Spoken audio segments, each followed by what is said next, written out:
Hey, welcome to Station One. I'm going to start off with a story.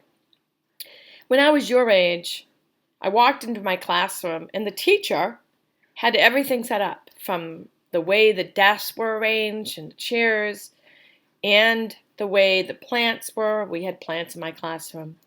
Where the supplies were, the writing resources, the reading resources, and the teacher also had control over the books and how the books, and we didn't have too many books in my classroom.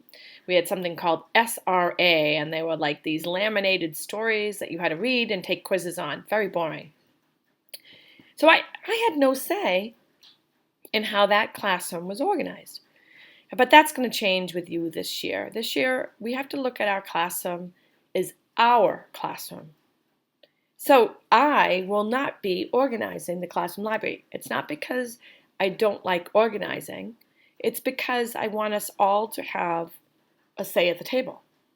Now, when you take a look at the books in the classroom, they are all mixed up by level and by genre and by interest and graphic novels, nonfiction books, etc. I've got a lot of books. How do you want to organize them? And in a lot of ways, teachers typically organize books by level or by genre, but there might be other ways. So we might want to think about how we want to organize the books. And today I want you to answer the questions that I provided in the materials box right below here.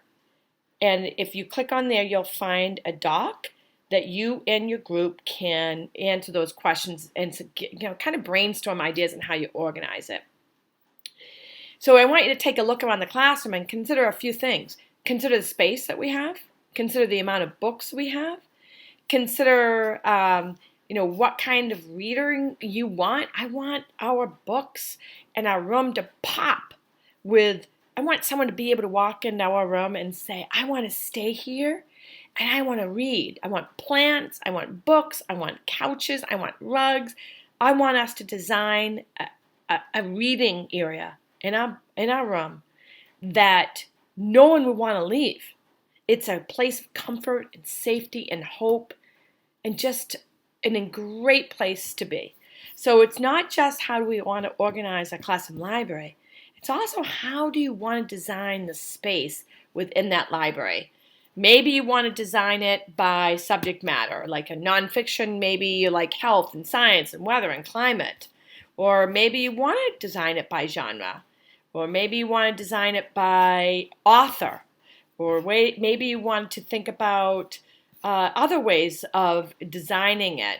And how do you want to label it? And how do you want to decorate it so that it really becomes this beautiful refuge? So I want you to think about everything I brought in, and I want you to think about one last thing. When someone comes to our classroom library and they're sitting down, they're reading a book, when they want to take that book home, how do they check it out?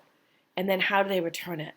So think about all those questions, and then I want you to answer the questions in the materials so that let's get the process of redesigning our classroom library so that it becomes part of your classroom.